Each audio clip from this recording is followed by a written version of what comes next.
When we talk about the Keystone XL Pipeline, most people think of Alberta's oil sands. But if you look at the route, it dekes over to Saskatchewan and North Dakota to pick up oil from the Bakken geological formation, which is of great interest to our guest. Now, Premier Brad Wall of Saskatchewan joins us from Washington, D.C. Hey, Premier, welcome back to the show. Ezra, thanks for having me on. Now, tell me what you're doing in Washington, D.C. Is it about this Keystone Pipeline? It is principally about Keystone. It's about energy. We have a story to tell around clean coal, around uranium. We're going to be talking about trade issues in terms of agriculture. There's something called country of origin labeling. We think it's a non-tariff trade barrier to our agricultural products, to livestock, to the meat industry in our part of the world. So we're going to raise that. But Keystone is at the top of the list, and you know, you're right. We have an interest in it in terms of the route of the pipeline, of the fact that 15% of the oil in the pipeline at any given time could be Bakken oil, light, sweet crude. We have huge pipeline capacity issues in the Bakken formation, which we share grudgingly with Montana and North Dakota. And so it's important that from that perspective. It also is important, Ezra, from this perspective. Saskatchewan gets pinched by the differential as well. So we're currently selling our oil to our American friends at about a 19% discount.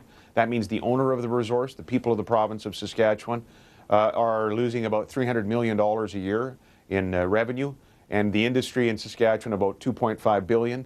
So it's a deal, and we're here, we're here in the interest of that and some of the other issues I've mentioned. Now, last Friday, the State Department issued an environmental report, 2,000 pages long, very comprehensive, very scientific, not just political pundits. This was on top of 10,000 pages of environmental review, and basically they said there is no environmental impact. It's no surprise to those of us who know there are tens of thousands of miles of oil and gas pipelines crisscrossing America right now. But this was the Obama State Department saying, yeah, green light environmentally. What has that done? Has that put a new wind in your sails to make the case that this is not just great economically, but this is great environmentally? I think we should be cautiously optimistic. I'll meet tomorrow with Carrie Lynn Jones, the Assistant Secretary of State, who was in the media, who was presenting the report, who is notionally the author of that report. And it is good news. It ought not to surprise us, because the State Department gave this thing a green light the first time around when the route was controversial in terms of Nebraska. Well, it's been rerouted, as you know, around an aquifer. We now have the Republican governor of Nebraska on side. The senators, the congressional delegation is principally on side. And so now the State Department has weighed in again saying, really no change. There's not a big environmental impact here. It's not going to result in massive increase in production in the oil sands or any noticeable increase.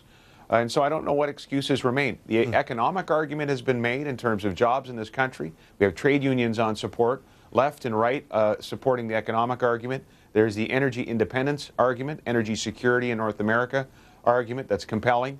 And now we have the State Department's report. So now, I hope that Canadians aren't complacent because I just think we need to be in this marketplace. We need to be here in the city making the case for a North American approach to energy, and that's part of the reason why we're down here. Well, you're right. I mean, the other side, the anti-oil sands side, they're certainly not rolling over. I mean, you had a Twitter battle with someone who, well, he's not the president of the United States, but he played the president of the United States in a TV show, Martin Sheen.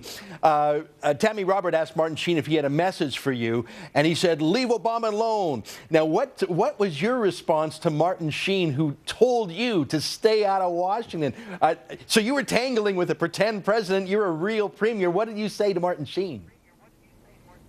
I didn't mind President Bartlett, actually. Yeah. I watched West Wing quite a bit, but I'm glad he's not the president today, because he'd make the wrong decision on Keystone. I just said that it didn't work for Mr. Sheen, that I work for the people of the province of Saskatchewan, and it's in our clear and present interest to see this pipeline move forward in the interest of the overall trade relationship.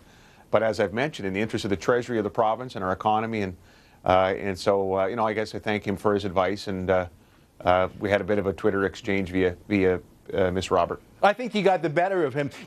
What's so frustrating to me is that Hollywood folks who have an enormous carbon footprint themselves are blind to some of the moral issues involving oil. I mean, just yesterday, Hugo Chavez passed away, and his Venezuelan oil not only has a higher carbon footprint than Canadian oil, but it was conflict oil. I mean, he was a bit of a bully, shutting down labor unions, shutting down opposition media outlets, threatening his neighbors in Colombia. So it's not just the economic and environment arguments that you're making. What about the ethical arguments? What about freedom of speech that Hollywood is based on?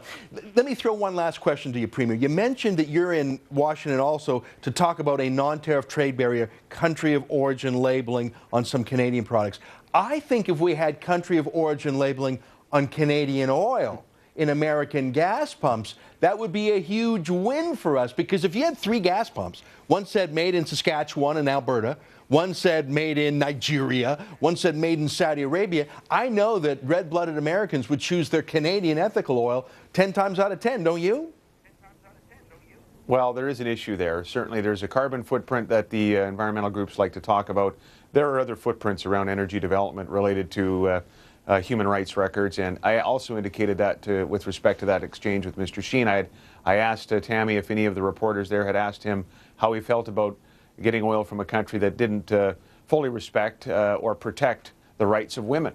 And you know, I've had a bit of pushback on Twitter because people are obviously referencing other countries that Canada does business with who have similar human rights records perhaps, but that's not the point. The point is, if you're going to say no to Canadian oil, on a de facto basis, you're saying yes to oil from another place. And so you have to look at the implications of that in these other areas in terms of ethics, as you put it, Ezra, or human rights. That is a fair comparison. That is a reasonable case for Canadians to make. Yeah. I'm not sure we've made it aggressively. Some have spoken loudly about it, but it's part of the reason why we're here. We also have an environmental record, frankly, to present here. It's imperfect, but it's as good as you'll find in this country, as good as you'll find in our competitor countries, and we need to make that case as well so this thing can be approved. Outstanding. Premier Bradwell, you are the greatest advocate of this pipeline in the country. You keep up the fight down there. Thanks, my friend. Ezra, thanks for your time. Bye-bye. Hey.